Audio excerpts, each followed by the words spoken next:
తెలంగాణలోని కామారెడ్డి క్లౌడ్ బరస్టుతో వణికిపోయింది. 15 గంటల వ్యవధిలో 500 మిల్లీమీటర్ల వర్షం కురవడంతో పట్టణం పూర్తిగా నీటమునిగిపోయింది. కామారెడ్డి జిల్లాలో ఎక్కడ చూసినా వరద విలయమే కనిపిస్తోంది. ఎక్కడ చూసినా 4 అడుగుల వరకు నీరు నిలబడ్డాయి. కామారెడ్డి జిల్లాలోని రాజంపేటలో ఆగస్టు 27, 2025న రాత్రి 12 గంటల నుంచి ఉదయం 8 గంటల వరకు 136 మిల్లీమీటర్ల వర్షపాతం నమోదైంది. ఉదయం 8 గంటల నుంచి మధ్యాహ్నం 2 గంటల వరకు మరో 363 మిల్లీమీటర్ల వర్షం కురిసింది. ఇది అసాధారణ వర్షపాతం. కామారెడ్డి జిల్లాలోని రాజంపేట, తిమ్మారెడ్డి, కళ్యాణిబాగు పరిసర ప్రాంతాలు పూర్తిగా నీటమునిగిపోయాయి. మంజీరా నది ఉప్పొంగడంతో పలు గ్రామాలు జలమయమయ్యాయి. రోడ్లు, వంతెనలు ధ్వంసమయ్యాయి. లక్ష్మపూర్ వద్ద ఒక కల్వటు కూలిపోవడంతో రవాణా స్తంభించింది. వ్యవసాయ భూములు నీటమునిగాయి. వేలాది ఎకరాల పంటలు నాశనమయ్యాయి. రైల్వే ట్రాకులు కూడా కొట్టుకుపోవడంతో అటు రాకపోకలు నిలిచిపోయాయి. పదుల సంఖ్యలో వంతెనలు ధ్వంసమయ్యాయి. కామారెడ్డి పట్టణంలోని హౌసింగ్ బోర్డు పూర్తిగా నీటమునిగింది. అన్ని చోట్ల నుంచి ప్రజలను రక్షించారు. కానీ ప్రజా ఆస్తులు మాత్రం పెద్ద ఎత్తున వరదలు కొట్టుకుపోయాయి. కొన్ని వందల కార్లు అలా చెరువుల్లోకి, వాగుల్లోకి కొట్టుకుపోతున్నా వీడియోలు వైరల్ అవుతున్నాయి.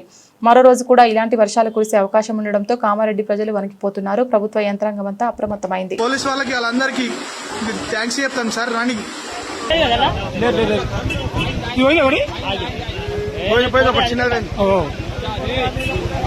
కొత్త కారు మరి కొత్త కారు చాలు పని చాలు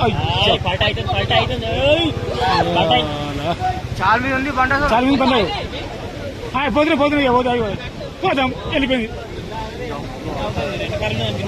ఫస్ట్ టైం ఇది కామెడీ కామెడీ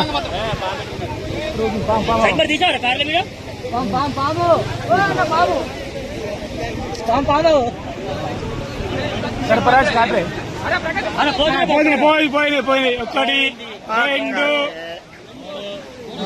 3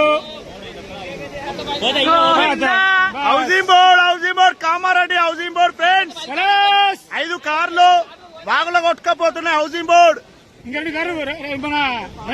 ఇంకా 2 కార్లు పెండింగ్ లో ఉన్నాయి. ఈ బైక్ కూడా కొద్దిసేపు అయితే పోతుంది. పాము ఉన్నది.